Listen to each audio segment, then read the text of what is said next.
Mga kabisnes naming minamahal, makikisuyo po kami. Naglalambing po kami sa inyo. Kung maaari po sana ay pakisuportahan natin Analisa Reality Vlog. Analisa Reality Vlog.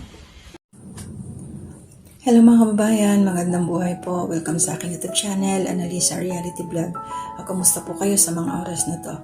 Bago ang lahat, nais ko pong magpasalamat sa inyo na patuloy po nakasuporta sa aking mga reaction video. Thank you po, mga bago kong subscribers at saka yung nandyan pa rin po hanggang ngayon na hindi pa ako iniiwanan. Salamat po sa pag-view ninyo sa aking mga ginagawang mga video dito. For now, reaction po muna tayo kasi hindi nga po ako nakakalabas dito. Saka na lang ako mag-adventure, magpo-post ng mga adventure ko, mag-share pag ako ay nakalabas na po. So maraming salamat sa inyong suporta. At bago ang lahat, suportahan na rin po natin sila ka-business family, ka-business official, Papa Dins TV, Young Russell, si Thinking Buddy, as well as po yung aking mga kasamahan, mga reactors dito sa ka-business official. At ngayon po magbibigay ako sa inyo ng aking reaction, opinion po patungkol dito kay Bong. Mayroon po silang huling upload na hinanap po ito si Bong ng kanyang mga kasamahang kagawang kasi nga po nabibitin yung pag-a-announce nila kung sino yung winner doon sa solo vlog challenge na ginawa or hinost ni ka-business official. So yun, hinagilap nila kung saan-saan si Bong. Tapos natagpuan din nila ito sa bahay na mismo. So mga kalingap, mga kababayan, mga ka-business, pagdating po nila Intoy at saka nung grupo doon sa bahay ni Bong, nalaman po nila na nasira nga yung doorknob ni Bong, nawala nga daw po yung susi. So ito yung ano dito mga ka-business, mga kababayan, kalingap. Sa tingin niyo, ano kaya nangyayari kay Bong? Kasi ako napansin ko din, tinitingnan ko siya, parang ang laki na po kasi yung binagsak ng katawan niya, tapos parang nag-dry siya, nangitim, pumayat talaga si Bong. Tapos kaya nga siya hinanap kasi nga nung time na parang hindi pumasok. Kaya nag-aalala na naman to sila Mr. and Mrs. Ka-business. Parang siguro sa atin kung didiretsahin natin parang baka hindi lang naman siguro pag-iinom. Ano kaya ang ginagawa ni Bong, no? Bakit ganun biglang ang ng katawan niya? Nakakaawa siya, syempre, di ba? Alam naman natin yung naging sitwasyon niya, yung pinanggalingan niya.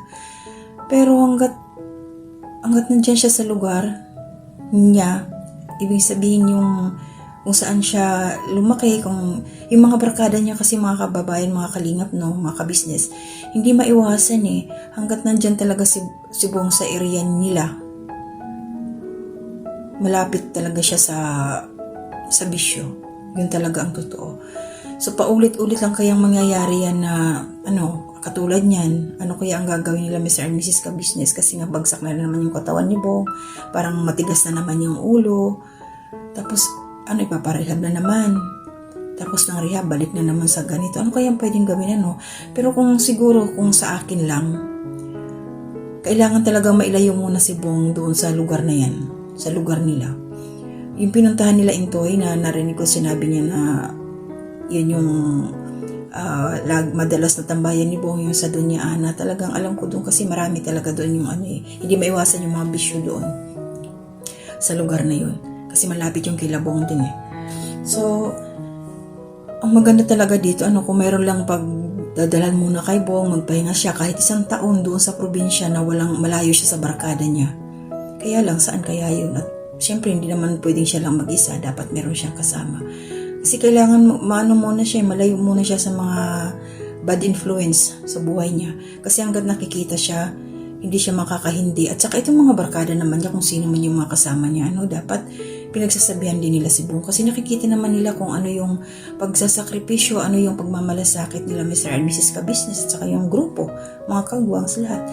Nagmamalasakit sila kay Bong. Kaya lang paglabas na doon sa bahay nila ka-business, wala na silang control. Diba? So, nakakaawa ito si Bong kung marami akong nababasa sa bitawan na nila si Bong kasi parang nakakaumay na, nakakawalang ganang panuorin kasi nga paulit-ulit na lang yung ginagawa. Isipin natin mga kababayan kung bibitawan nga si Bong ng ka-business, saan na naman siya dadamputin? Balik na naman siya sa pagbabasura, balik na naman siya sa kanyang ginagawa dati. So, parang useless, sayang yung mga ginawa nila Mr. and Mrs. Ka-business noon, di ba? kung sa ngayon ibibitawan na lang siya ng basta-basta ganun. Yung iba sabihin nila dahil sa views ganun, kaya nila binablog si Bong. Huwag naman tayong ganun kasi oo, nandoon na tayo, natural yung kasi nga nakita nga siya sa sa kalye, tinulungan. So kailangan updated tayo kung anong nangyayari sa kanya kasi nasa social media na nga siya.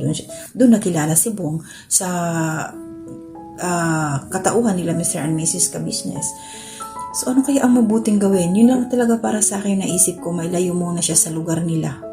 Mailayo talaga siya. Kasi mga kababayan, ka-business, may experience po kasi ako ng ganyan na hanggat nandyan yung barkada, lalo ka lang talaga. Maganda sana yung barkada na yung itataas ka yung tutulungan ka para mag-improve ang buhay mo. Hindi yung i-down ka pa, yung sisirain pa yung buhay mo. Yun ang hindi maganda Kaya dapat mamili tayo ng babarkadahin. Sabay ganun Pero ako talaga ganun talaga ang point ko. Mailayo muna si Bong kasi nga hindi siya magbabago kahit ibalik ulit siya sa rehab.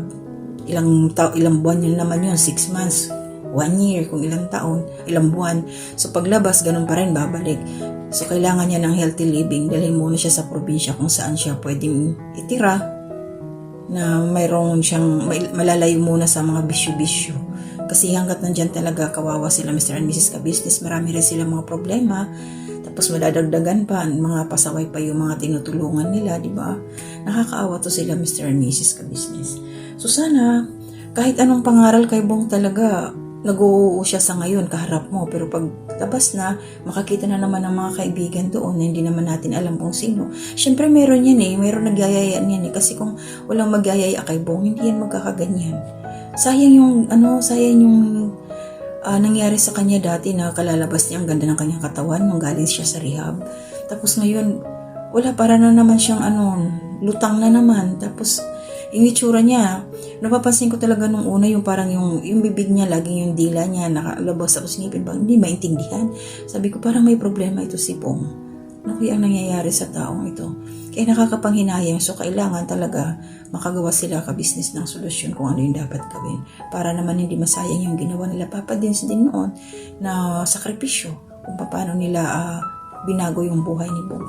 Nakakainis lang talaga tong mga bad influence ba sa labas, yung mga barkada na hindi nakakatulong kundi nakakasira pa sa ating kapwa.